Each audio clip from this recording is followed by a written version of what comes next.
நான் கொடுக்க வேண்டிய பணம் இது. அட்வான்ஸ் 25,000 ரூபா. இனி வாரம் கொடுத்துக்கிட்டே இருப்பேன். உங்கள் பணம் எனக்கு தேவையில்லை, எடுத்துகிட்டு போங்க. ஏன் ஃபோனை போட்டு வட்டி போடுறேன் குட்டி போடுறேன்னு சொல்லி என் தாலியாக இருக்கவா? யார் பணமும் எனக்கு வேண்டாம். பேங்க்கில் 7 லட்ச ரூபா டெபாசிட் பண்ணியிருக்கேன். என் பேர்லேயும் என் பொண்டாட்டி பேர்லேயும் 5 லட்ச ரூபா இன்சூரன்ஸ் போட்டிருக்கேன். என் பொண்ணுக்கு 125 பவுன்னாக 5 லட்சம் சேர்த்து வச்சுருக்கேன். இது போதும்டா என் வாழ்க்கைக்கு. நீ நினைக்கிற மாதிரி இந்த சொத்தெல்லாம் எங்கள் அப்பனோ பாட்டனோ எனக்கு கொடுத்துட்டு போனது இல்லை. கஷ்டப்பட்டு நான் உழைச்சது, அணுவாக சேர்த்தது. அப்பா அம்மா இல்லாத என்ன என் மாமன் 200 ரூபாய்க்கு லீஸு கொடுத்துட்டு போயிட்டான். அந்த 200 ரூபாய்க்காக 10 வயசுலேருந்து 10 வருஷம் கொத்தடிமையாக கிடந்தேன்டா. 35 வயசாண்டா நான் கல்யாணமே பண்ணிக்கிட்டேன். கையை ஊனி காலை ஊனி வயத்தை கட்டி வாயை கட்டி பெட்டி கடை மளிகை கடை ஹோட்டல்னு என்னென்னமோ ஆரம்பித்தேன். எதுவுமே கை கொடுக்கல. ஹோட்டலை விற்க வேண்டிய நிலைமை வந்துருச்சு.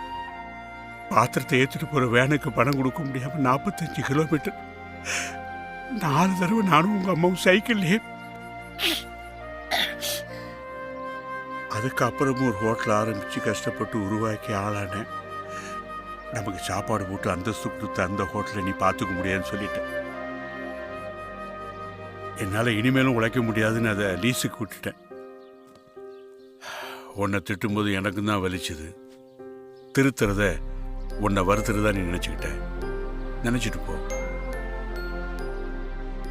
சின்ன பிள்ளைல நீ அழும்போதெல்லாம் கோமாளி மாதிரி உன் முன்ன நின்று வந்து ஆடுவேன். அப்போ நீ என்னை பார்த்து கெக்கப்பக்கேன்னு சிரிப்பேன்.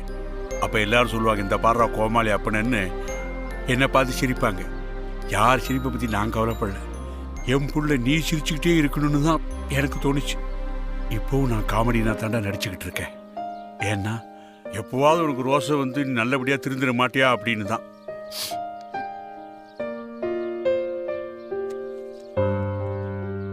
இந்த பணத்துலேருந்து ஒரு 100 ரூபாய் எடுத்து ஒருபடி அரிசியும் 1 பாக்கெட் ஊறுகாயும் வாங்கி உங்கள் அம்மாட்ட கொடுத்து சமைச்சு சாப்பிட்டு பாரு. தூக்கம் அப்படி வரும். ஏன்னா இது உன் உழைப்பில் சம்பாதிச்ச பணம். இனிமேல் உன்னை பற்றி எனக்கு கவலை இல்லை. இந்த ஊரில் யாரெல்லாம் என்னை காமெடி என் கோமாளி வில்லன்னு சொன்னாங்களோ அவங்க முன்னாடி தலை நிமிர்ந்து நடப்பேன். இதை வச்சுக்கிட்டு பிசினஸை பெருசு பண்ணு.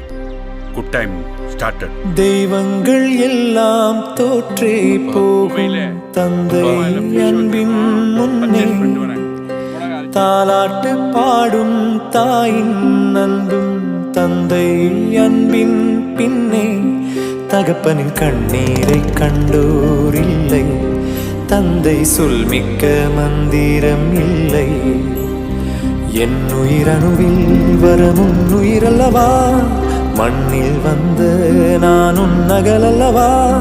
காயங்கள் கண்ட பின்பே உன்னை கண்ட